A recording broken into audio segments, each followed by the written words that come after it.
rupture yi ak coalition bi nga xam te ni moom moo nekk Yewwi Askan Wi ak jafe-jafe yi nga xam te ni gis nañ ko ci fan yi ñu ngi lay gis lu nga xam te ni quand même baaxoo ñu woon di la ko gis mu nekk yëngal ak ñaxtoo ko naqarloo yéen ci comportement lu waral loolu grand. non yëngal ak ñaxtu moom.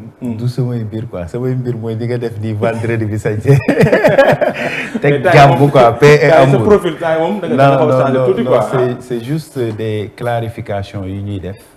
leeral xam nga suñu borom sax daf ni fa zakirina fàtte zikra fàttalil ndax nit dafa gaaw a fàtte. être la bu mu bind boo xam day fàtte. day jot aussi information bu erronée des fois ñu manipuler information. xam nga comme léegi du Seneweb mi nga xamante ni rek il a l'obligation de lu muy génnee da koy xam da koy caytu da koy càmbar mooy wax wala keneen.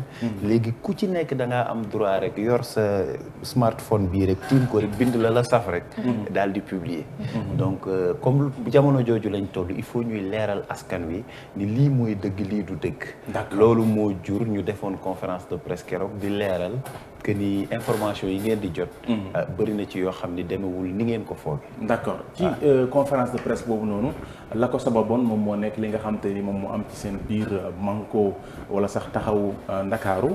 ci diggante ki nga xam te ni moom moo nekk Soham El Wardini nekk ki nga xam te moom moo nekk maire Ndakaaru actuellement ak déclaration candidature am boobu noonu ñu bëri jàpp ne tey jii nii dañ ko bëgg a lalal ndëgg sërëx dañ ko bëgg a sacrifier ci li nga xam te moom moo nekk élection locale yu dëgmal ndax yéen lu ngeen di partager la ndax yéen lu ngeen gëm la ndax yéen lu ngeen di dund la ci seen biir kuréel gi actuellement.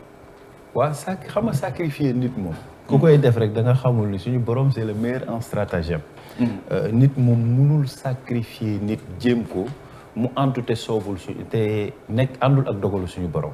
li am cette brave dame qui allie compétence et loyauté mooy yàlla dafa dogal. Présentement c'est la première femme maire de la ville de Dakar. ñu war a delluwaat ci ay élection mu pare pour nekkaat candidate à la candidature pour bokk ci élection yi. ñuy gis ni nit ñi dañ leen di yëgal ni moom foreclose nañ ko. ñu leen di xamal ni loolu du lu am. li am mooy ba tey jii ma ñëw fii Seneweb ba heure bii may wax peut-être dans la journée décision dina génn mais moment bii le président Khalifa Ababacar Sall mi moom taxawu Sénégal tranché gul entre ñaari candidats yi ñuy dégg taxawu Sénégal kan moo ci représenté coalition bi. ci ay waxtaan lay toll. ay génn nag am ni femme bi tànnuñu kooku yooyu ay manipulation politique. d'accord et c'est triste. foreclose bi nga wax ni man keroog bi nga xam te ni joxe nañ information boobu noonu maa ngi woon ci seen siège bi nekk ci deux voies Sacré-Cœur yi. lan moo tax ñu ne dafa foreclose alors que yéen jàpp ngeen foreclose amul jàpp ba xam nga. parce que keroog dañuy def benn PV. fësal ko ni heure bi nga xam te ni moom la soxna si waroon a ñëw ko donc def nañ seen PV tënk lu ñu tënk. après nga gisaat PV boo xam ni le mandataire xam nga mandataire mooy que ñu yónni ni mi ngi demandé ñu dindi PV bi parce que teguwul ci yoon. Cheikh Gueye bi nga xam ne Khalifa Sall moo ko yónni te buñ duggaatee ci mais Cheikh Gueye dégg naa ko. moom nee na du mandataire u Khalifa Sall. du mandataire ki nga xam te ni moom moo nekk aussi Barthélémy Diaz du mandataire ki nga xam te ni aussi moom moo nekk Soham El Wardini moom dafa jàpp ne rek li nga xam te ni moom moo nekk yoon defuñ ko ci dossier boobu noonu. mais moom kenn yónniwu ko ne du mandataire bu soit mag bu Bart bu taxawu Sénégal. bu taxawu Sénégal la waaw loolu moo officiel. te taxawu Sénégal mooy entité bi. tey li am mooy charte yi même sax dafa bëri luñ ci dindi. charte bi daf ni. man taxawu Sénégal Badara Gadiaga bu ma bokkee taxawu Sénégal ak soxna si ñu bokk taxawu Sénégal ñu bëggandoo ñun ñaar benn nit kese lañ mën a désigner taxawu Sénégal. effectivement comme ni Pastef mën a désigner benn nit kese indi keneen mën a dindi eneen da nga gis Pastef dañ def cérémonie def investiture ni ñoom d'accord nañ ni Abbas lañ jiital indi Abbas. taxawu Sénégal ci biiram pareegul ci ki muy tànn pour mu dem représenter ko. am na nag ay manipulation yu génnee ni diw la ñu tànn dindi nañ diw mais ba fii may wax ak yow. waaw kii derrière tout ça kan na ci ginnaaw manipulation c'est entre nous on est dans des moments de haute manœuvre politique. où présentement pour certains tous les coups sont permis. Il y a des compromis, des compromissions, des coups bas, des crocs en jambe. mais fu mu jógee coup yooyu fan la jógee exactement kan la quoi. Ça vient de partout terrain politique bi xam nga ci seen biir la politique c'est une science inexacte. mais ci seen biir la. waaw mais moom laa lay wax politique. kan la ci seen biir politique non xam nga tey man mënu mën la diw moo def nangam. mais li ma leer xam nga ko mooy cette commission bi bindoon tey commission ba nekkaat di statut yeeg yooyu sax amul presque kenn jaaratu fa. li am mooy.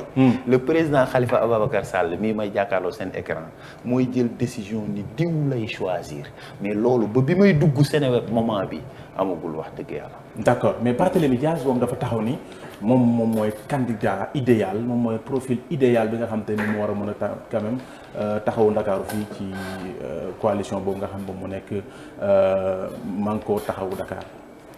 waaw Yewwi Askan Wi quoi mu représente taxawu Sénégal pour dem Yewwi Askan Wi mbiri ci fond bi la après ñëw na ci coalition parce que ci biir la jóge ci biir ñëw ci biir coalition yi ndax Yewwi Askan Wi lu bees la. waaw xam nga candidat à la candidature. waaw mais xam nga Barth am na ci droit Barth am na droit fësal yéeneem ambition du lu bon du lu ñu bañ a sax war a bañ a encourager. mais xam nga lu bon ñuy changer les règles du jeu pendant le jeu. ndegam Barth mi nekkoon maire Mermoz Sacré-Cœur 2014 jigéen jiite ko moom maire bi gagné ko Khalifa ñaan ko ni ko bàyyil ko Barth mu bàyyil ko dem ville de Dakar ndegam moom moo sañ a laaj ki yor poste bi nag te pourtant nangul nañ Barth mi laaj nangul maire bi laaj mais dañu ni tànn amagul ku ñu eggee information ni la tànn nañ moment bi ñu ngi lay nax mën na am nag ba dans la journée di nga am décision. mais décision entre nous. génn ko. léegi lu tax keroog maire bi ñëwul à temps heure bi. foofa la. fële ca seen rencontre. non parce que la conférence de presse man maa ko waroon a def ak Aminata Diallo ak les conseillers yi fa nekkoon mais jigéen ñi caucus des femmes leaders ñoom Fatou Sow Sarr. nit ñi dégg ko fàq ñëw ba salle bi yéen gis ngeen mujj gi doo xam conférence de presse wala meeting la te demewul woon noonu. maire bi ni comme toll na fii dina ñëw saafoonteeg nit ñi gërëm leen mais la communication qu'il fallait faire c'est man Badara Gadiaga maa ko def te dégg ngeen ko. d'accord mais c'est que man li ma dégg. keroog wala sax li ma gis mooy que ne mooy ba tey ci li nga xam moo tax ñu ne elle est full close mooy 16h la waroon a njëw 19h la déposé man bi ma gisee li ma gis noonu c'est écrit sax en kii quoi. à main levée lañ ko bindee. muy wane ne peut-être préparé woo leen ko woon wala dañ leen a bett wala nu mu demee noonu. pour lan affaire candidature bi. waaw non xam nga ay alliés du sax cour constitutionnelle wala ay ministère de l'intérieur où on te dit que entre alliance seen émission bi nga xamante ni am na car bu tardé wala xëy naa ñëw ñu naan Seneweb boo ñëwee doo dugg ay alliés c'est des alliés. lii du cour constitutionnel du conseil constitutionnel bu naan recevoir naa à telle heure ou pas waxtaan la seen biir yoo xamante ni fii ma la wax nii bu ma la bëggee wax dëgg. Khalifa Sall moo leen di teg ñoom ñaar waxtaan ak ñoom ni décision bii moo mujj génn mais du ay heure bii la dugg ak heure bee la dem waa heure boobu weesuwul ba tey tànn amul te kañ tànn nay dem kon loolu teguwul fenn. d'accord mais yow ci diggante tànn boobu noonu tey jii Khalifa Sall tekkaaralam moom lan moo ko waral ba léegi tànnagul.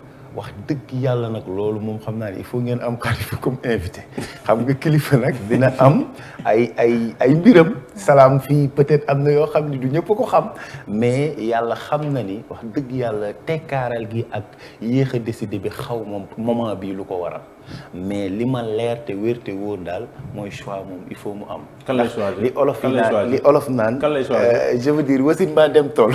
mais yow sa gis est-ce que njiit waroon na am tekkaaral bi. non xam nga je veux dire nit moom mënoo wax ba tempérament yi ak méthodologie yi bokk nit koo gis ci àdduna am na même fii tey ci seen style yi ñu gën a am benn tempérament bi am ñu gën a sedd am ñoo xamante ni avant de prendre une décision de yéex mais buñ ko jëlee rek il l'assume pleinement am ñoo xam ne dañuy gaaw jël décision dem ba ci biir ni non je me suis trompé là ay nit la ak ni muy bindoo doomu aadama man loolu laa gëm mais li ma gëm daal mooy tànn moom li ma ni wasin baa dem tool moment bii moom wax dëgg yàlla wëree wa dem na kër gi tànn par force. alors Badara ñu bëri ñu jàpp ne nag moom waxtaan aussi wax dëgg da caa neex. ñu bëri dañu jàpp ne. entre Soham Wardini ak ki nga xam te ne mu nekk Barthélémy Dias profil yi bokkuñu. bu ñu doon seet sondage yi ñu bëri dañu jàpp ne quand même. Barthélémy Dias boo gën a am profilu. quand même nekk seen candidat. loolu loo ci tontu. waaw bon peut-être xam nga nit nag moom da ngay bàyyi liberté wu nit ñi seen xalaat waaye man mi xam politique di ko exercer à la base nga xam ne Khalifa Sall yóbbuwuma fa Soham yóbbuwuma fa Barth yóbbuwuma fa Grand Dakar la dëkk waxtaan ak samay mbokk ak samay nit nekk ci âge boo xamante ni néew na ku mës a jël ci département de Dakar jiite noonu liste ba tey nekk à la ville de Dakar. ba ci góor maa fa gën a nekk xale am fa responsabilité fa am xam nga ñoom moomuñu ma. xam naa lan la cette dame là di représenter comme image pour le Sénégal et pour l'Afrique et pour le monde. peut-être ñenn ñi mën nañu bañ a xam mais bu dee wàllu profil sax. kii fi mu toll tey ci image au plan mondial. li mu indil sax Sénégal présentement rek ñu war ko présenter comme bilan ci 3 ans yu mu toog yéeme na trop. waaw parce que dañ toll jamono yoo xam ni. yéeme na foo ko teg ci lan par exemple ci lan foo ko teg. non parce que bi mu exercer dafa am fu mu fekk affaire bi am fu mu koy yóbbu. d'abord comme par exemple nga ne soxna si moo def lii bokk na ci gën a symbolique. xam nga jigéen ak xale.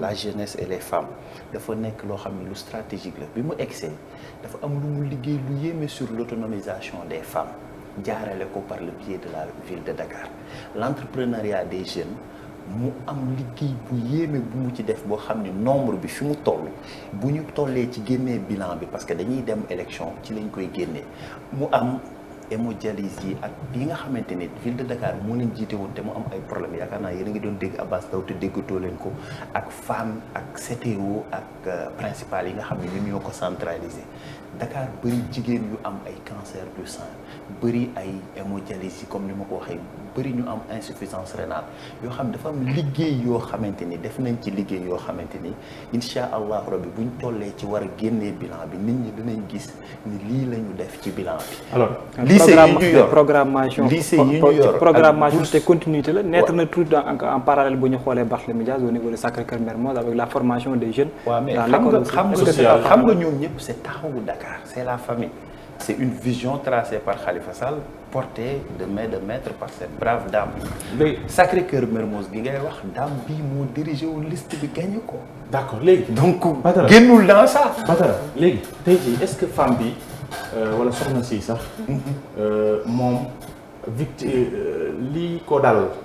nekkul le fait que manière anam bi nga xam te ni moom la jëlee li nga xam te ni moom mu nekk mairie bu Ndakaaru mu di ak ndonn. Khalifa Sall moo ci nekkoon. am ay problème ak yoon après moom mu ñëw donn. nekkul ne Ndakaaru ci boppam askanu Ndakaaru ci boppam ñoo ko tabb est-ce que nekkul moom problème am loolu du loolu. non foofu da ngay juum askanu Ndakaaru sax tabbul directement Khalifa Sall ñun ñoo ko tabbalee conseil. waaw femme bi bokk ci Khalifa bokk ci. waaw Khalifa daa jiite woon Grand Yoff gagné. femme bi jiite Mermoz Sacré-Cœur gagné. femme bi nekkul ci ginnaaw kenn dañoo nekkoon ci ginnaawam. moom moo dirigé gagné Khalifa moo ni fu mu jëm kii la am benn combinaison bu mën di liggéey ak moom na ñëw nekk premier adjoint am mu bàyyi commune am bi mu gagné ànd ak Khalifa. baatin lalu ci mu mel ne li dugg Khalifa dafa naroon am pour mu remplacer ko. kon kooku mënoo wax ni ñàkk a fal. ka faloon Khalifa mooy ñun conseil yi ñoo ko fal. non mais c'est la personne de Khalifa Sall qui fait que influence bi di am mais nekkul la personne de Soham El Wardini. non dama ne Khalifa Sall était candidat jiite liste Grand Yoff. effectivement femme bi nekk candidate jiite liste Mermoz Sacré-Cœur. gagné fa mu dëkk Khalifa gagné fa mu dëkk taxawu Dakar am na ay communes yu mu gagné wul. gagné sa gox jubóog say mbokk waxtaan ak nit ñi ñu wóolu la moo koy def. loolu laa ni moo daw daje ville comprendre nga Khalifa jiite ni ko kaay topp sama ginnaaw. léegi. loolu kay mooy posture bi ci lay wax déjà moom lay prouver. mooy est-ce que nekkul ne c'est Barth moo nekk le plus méritant moom mi nga xam ne dinañ ba xam ne doyom c'est mieux que mu jiite Sacré-Cœur Mermoz plutôt que Soham El Wardini. non xam nga méritant booy dagaan baatu askan wi moo gën a metti. dagaan baasu askan wi nga ni kii nga jiital pour mu laaj askan wi ñu fal ko. loolu moo gën a metti ay conseils yu daje 50 wala 100 di tànn. parce que dama gis nga mel ni ku minimiser même la personne de Khalifa quand tu dis que ni parler Dakar mais ñun ci suñu bopp ñoo def choix boobu. alors que si ce n'était pas la personne de Khalifa choix boobu du mën a opérer ba yegg au man niveau nag de la dama ville nekk de nit Dakar. koo xamante ni doomu aadama sax laa mënul minimiser. non ba mais bul jëlee dans le vrai sens bi may waxee jëmal comprendre fi may expliquer rek. ah kon ma comprendre ban sens du terme. voilà très bien donc su ma la déggee dama ne ban sens du terme nga bëgg ma non maanaam su ma la déggee nga ne choix bi ñun ñoo ko opéré yéen ñi nga xam ne yéen a nekk des conseils ak yéen yéen a jiital que Khalifa mën a am benn taxawaay bi ma ne la influence bi c'est la personne de Khalifa parce que moom la Dakar yi àndal. non dama ne. maanaam pas minimiser la personne mais minimiser mën-mën bi. non Khalifa même bu nekkee njiit dafa ànd ak équipe. xam nga équipe même boo nekkee ak moom tey yow ngay kët si mën nañoo xaar footballistique jargon bi. ngay kët si nga jiite une équipe da nga am latéral buy senn mbaa excentré bu dul centré wala neuf bu dul mbëkk mu dugg. mais yow femme bii moom foog ko teg ci équipe bi xam nga ni ma ngay def la ko war. d'accord est-ce que comprendre li ma wax. donc moom lii rôle am ci Mermoz Sacré-Cœur mu waroon koo def gagné def na ko. mais auprès de Khalifa Sall. c'est Barth qui est beaucoup plus reconnu que Soham El Wardini. auprès de. ku gën a jege daal ki gën a jege. ku gën a jege. le plus grand parce que ñun ñëpp dañuy wax ne. dañ ko bañ ba tuddee ko le soldat da taxaw Dakar wala da taxaw. kii ça Barthélémy Dias. waaw mais xam nga question de yow fi nga toll ci niveau d'information la man mii réew mi laa bokkoon nekkuma ak Khalifa Sall bi ñuy jàkkaarloog juge Lamotte pour jàkkaarloog moom mu metti lool ci fukk yi war a jàkkaarloog Lamotte pour défendre Khalifa Sall ba mu mettee bi nga xam ne ñi ngi jënd nit ñi man mii ci laa bokkoon kon ku ma gën a doon soldat pour la cause moom ci de la Khalifa. kon moom bokku ci Barthélémy Dias. non wax dëgg yàlla Barth bokkul woon ci ñi jàkkaarloog juge bi man ci ñi jàkkaarloog juge non bi non nekkoon témoin à décharge ci Khalifa Sall. non mais loolu sa wareef la parce que yéen a bokkoon xam fi ngeen nga doon taxaw mais on parle du combat sur le terrain parce que Barth gis nañ ko ba mu dem sax ba bokk ci ñi nga xam ne ils se sont sacrifiés ba ni bañuñu sax dem tëdd kaso ak Khalifa Sall. maire bi tëdd na kaso moom it en étant maire pour Khalifa Sall.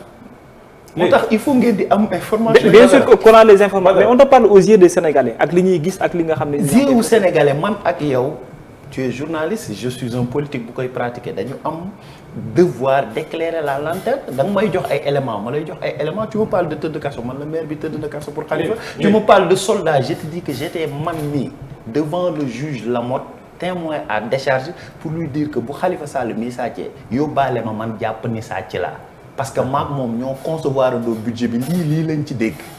nous sommes tous des soldats léegi Badara yow ak soxna si di El Wardini buñ demoon ba Khalifa Sall ca cëppaandaw ga mu taamu Barthélémy Dias ndax di ngeen topp ci ginnaaw Barthélémy ànd ak Khalifa liggéey. waaye yow maanaam pourquoi neewoo ma buñ tànnoon soxna su baax si nga xamante ni moo nekk poma bi di diriger Dakar pourquoi njëkkoo maa jox option boobu. dinaa la jox option boobu après mais bii laa la jox pour l'instant. waaw wax dëgg yàlla statuer guñ ci incha allahu rabbi bu dee décision boobu moo génn dinañ ci statuer ma ñëwaat ba fii ci kër sama xarit Salam wax leen li ñu décidé.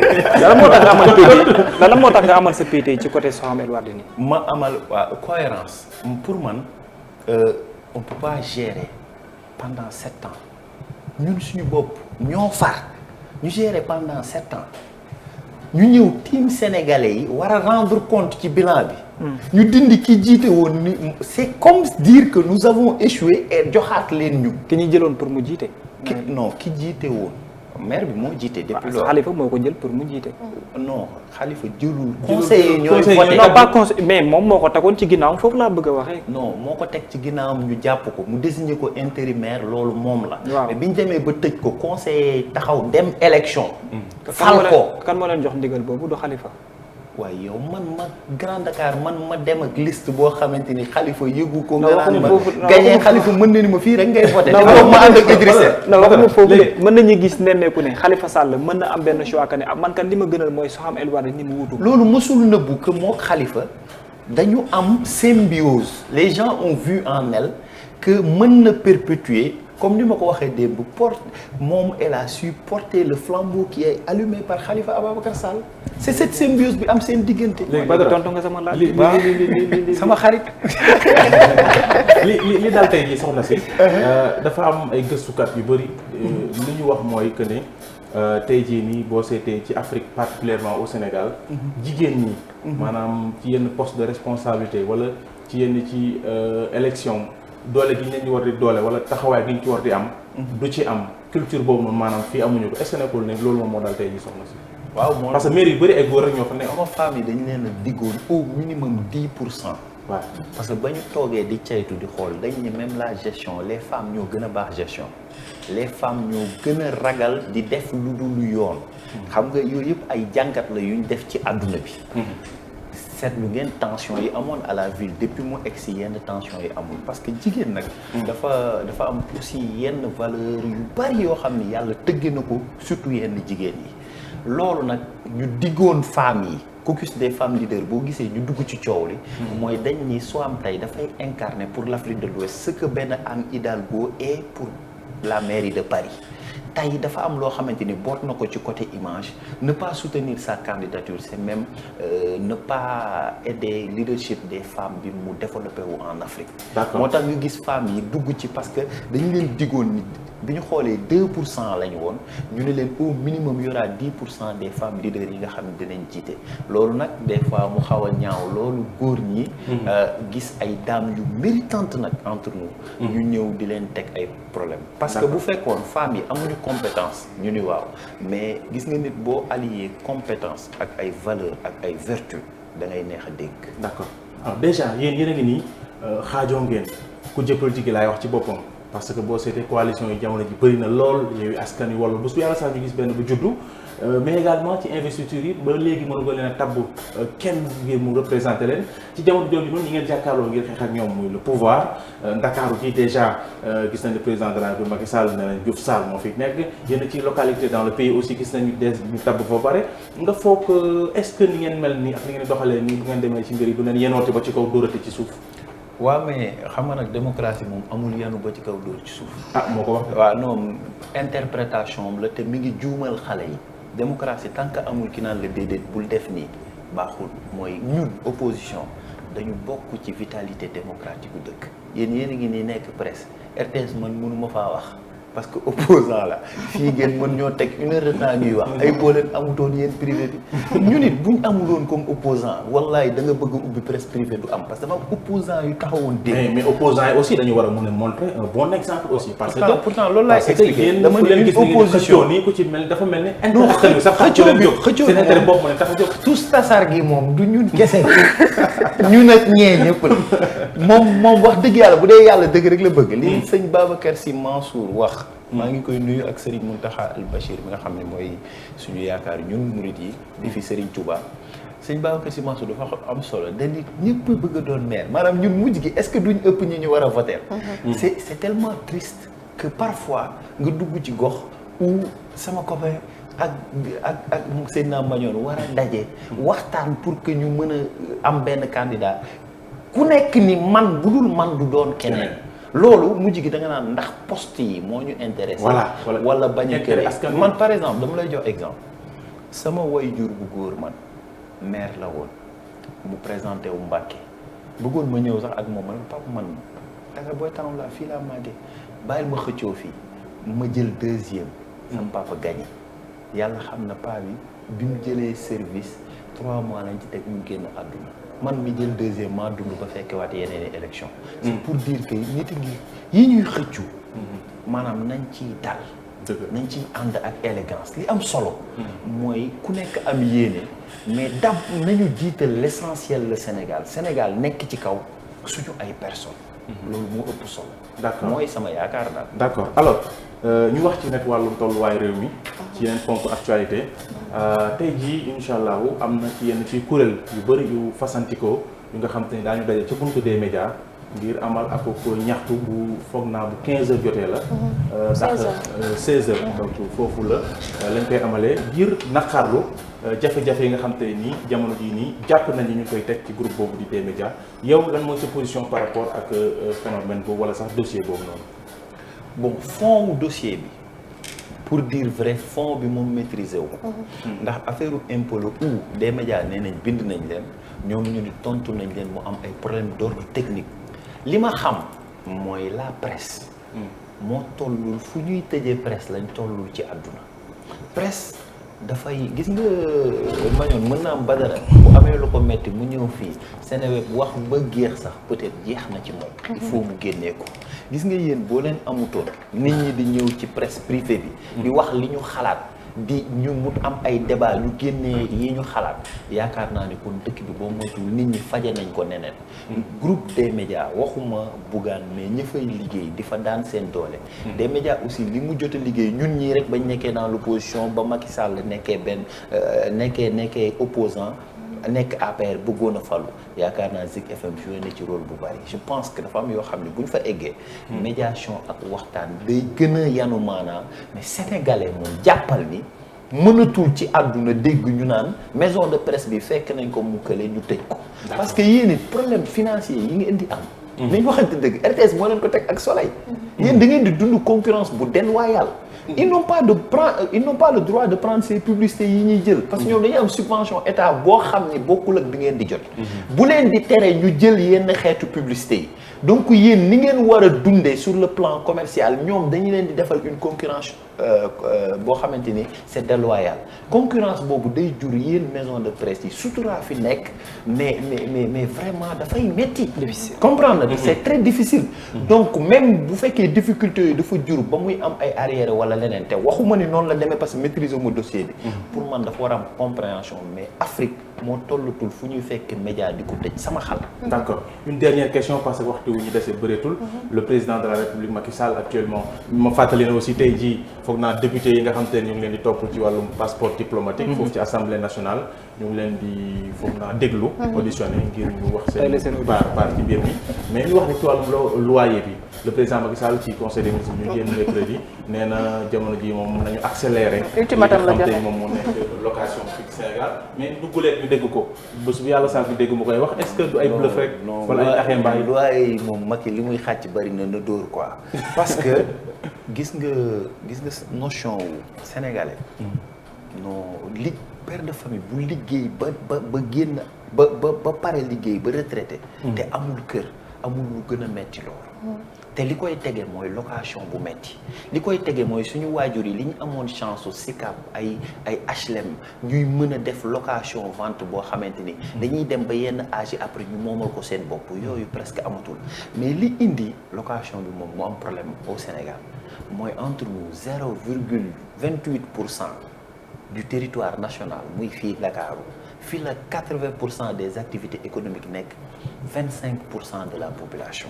La loi de l'offre et de la demande dafay am problème day basculer bu loolu jàllee le président de la République bi muy doog egsi dafa indi benn loi baisse bu loyer yi mais loi bi di ko defee moo populiste moo baaxul moo tax Momar Diongo xaw ma Momar nan Momar Askosen Momar Ndaw ku ñu ameel àq ngi noonu moom nee na moo ñuy défendre te moo défendre woon loi boobu loi bi moo ñëwoon rek takk rek bëgg def populiste nii je veux dire li ñu naan surface corrigée nga xam ne techniquement xëy na du fi xaj ma lay leeral lépp mais wàllu surface corrigée mu ni jaru ko mu ni en tout cas de 150 000 inférieur à 150 000 wàññi nañ ci 29% de 150 000 à 500 000 wàññi nañ ci à 300 000 je pense xaw ma 500 000 wàññi nañ ci à hauteur de 14% de 500 000 jëm kaw 4% waaw mais loolu erreur gënul woon rëy loolu parce que dañ ni déjà ça ci contrat yi nekk en vigueur contrat yi amoon ba pare lay marché li bailleurs yi njëkk a def mooy fexe ba xulóob ñi nekk ci kër yi génnee leen pour am un nouveau contrat comme ça ñu def prix bi leen neex deuxième bi mooy contrat par exemple tey nga ni 150 000 jëm suuf sëy naa ma ñoon man ma am jabar ami doom ami yaay am papa am njaboot gu yaatu boo xam ne man mënu maa jël studio bu ndaw man appartement laay jël man kon bi ma jël weesu na 150 000 léegi yow benn nit nga quoi jeune di liggéey di fayeeku jël benn studio bu ndaw man mi am jabar ami doom am yaay am papa teg ko ci état ni yow mi moyen de 150 000 am studio bu nangam lañ la wàññil 29% man mi yor njaboot la état gën a moyen yërëm ka yow loolu yanu na maana xam nga yanul maana waa léegi tey bu ñu fexee tey bailleur bi moom ñu ne ko moom it na wàññi bailleur bi nga wàññiloo da nga ko war a jox en contrepartie dara matériaux de construction au Sénégal dafa yokk trop bailleur bi day dem banque ab liñ ne emprunt bancaire bi dafa nekk ci taux yu extraordinaire liñ naan tom taxe ordure ménagère bi nga xamante ni da nga koy fay dafa yokk dafa nekk ci prix boo xam ne wàññiwuñ ko impôt sur les revenus fonciers tamit noonu la demee kenn wàññiw ko taxes yi wàññiwoo ci dara pour bailleur bi nga xam ne mooy tabax moom it daa dem lebi banque nga xëy ni ko da ngay wàññi prix bi moom it dana xool subterfuge ak pexe ban lay def pour prix bi bañ a wàcc waaye léegi ñi nga xam ne nag dañ doon tabax ñoom moment boobu yëg ni état bi nee na day wàññi de 29% ak 14% ci contrat en cours yi dañoo taxaw ba effet bi am ba pare ba mu jël service xam nga loolu dootul contrat en cours nga doog a def sa contrat bu bees ni man nag lii laay loué yow léegi loi bi concerné tu la est-ce que yaa ngi dégg li ma la wax donc c'est la loi de 2014 sur la baisse des loyers moo nekk loi boo xam ne baaxul loolu nag jour boo leen ci amee ndaje mu yaatu dossier techniquement bu mu maîtriser la boo xam ni war nañ ko waxtaane pour yaatu ko ndax location lu metti la gis nga nit bu demee bay sentir ni mat na dëgg ci olof dañ naan mooy borom kër mooy maa ngi sanc kër tey damaa sanc kër dugal ci sama yaay dugal ci sama papa dugal ci samay frère dugal ci samay sœur sanc naa kër mooy nekk naa borom kër ci la ñuy sentir benn maturité bi ci suñu ñun ni ñu tëggoo ci suñu sociologie tubaab dana bari xaalis trop mais dem luwee ci safu ko moom mais ñun dafa am lu ñuy dundee suñu société dëgg la waaw dëgg la jërëjëf waaw mu tontu ci sa bële rek en une minute temps bi xoj nañu muy Sall ak bi yaay député yooyu war a taxaw ci kanamu yoon wax dëgg yàlla nag député yi moom dañoo war a wuy ji mbir mi leer benn moo nag bëggoon naa ko jeexale muy insécurité au Sénégal dama subir agression moom Badara moom daa mel bëggul wax ci passeport diplomatique de dem ci agression yi passeport diplomatique dama ni dañ ko war a leeral dañu war a lever seen immunité parlementaire ñu entendre leen parce que dafa war a leeral lii sécurité Sénégal lii dama xam ni li ma ci peut-être leeral jàkkaarloo keroog du xaj fii mais lii identité wu Sénégal la passeport diplomatique dafa nekk lu sensible lii ci souveraineté wu dëkk la bokk lii du lu ñuy toog di xalaat waxtaane ni ñu ngi koy jaay adduna moo toll ci mbirum terrorisme ou bu nit mënee jënd lii mën a dem dëkku jàmbur boom fa nit non Sénégal image am dana entaché wu à jamais dafa gudd moo tax ma dëxañ ko noonu ni lii ku ci taq dañ laa war a woo parce que waxuma man ak yow mais ba ci histoire dañuy topp gis nga lii tolloon na foo xam ne Yasser Arafat bi daan représenté Palestine fu muy dem ci àdduna bi bu Sénégal la daan yor parce que bokkoon na ci gën a wóor te Sénégal Israël ak Palestine Sénégal moo bootoon kàdduwu Palestine lii dafa am secret yu bari yu ci nekk du lu ñuy foowe mais fi may waxee ci insécurité dama wax benn gendarme ni ko fu ma toogatee rajo ak télé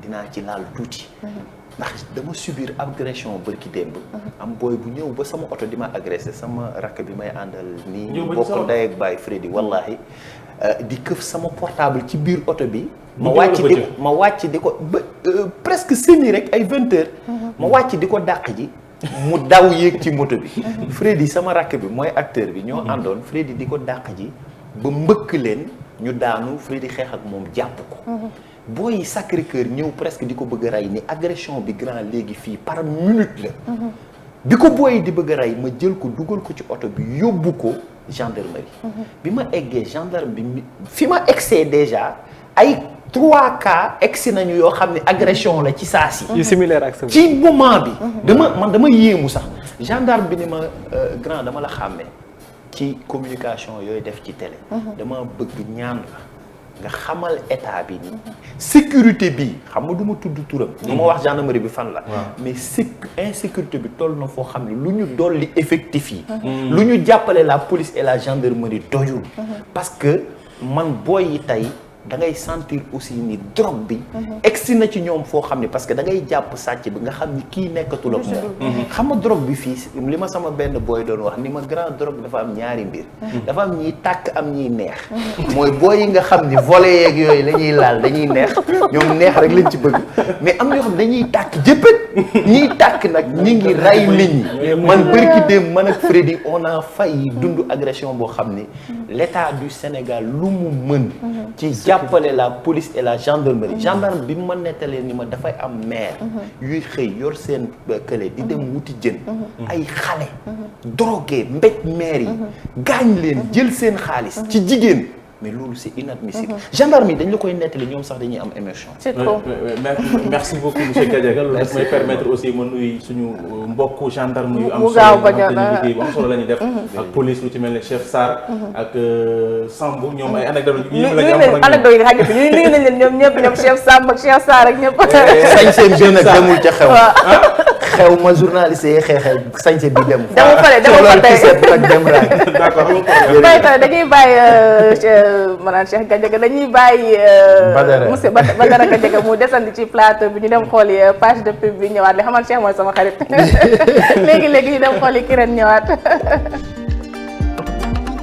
Abonnez gaaw ci page bi di Kirène SN grand concours de jonglage avec l'eau minérale Kirène da nga bëgg dem seetaani matchu Paris Saint-Germain dund ko ci sa biir xol ci stade bu mag bi di Parc des Princes à Paris ak Idrissa Gana Gueye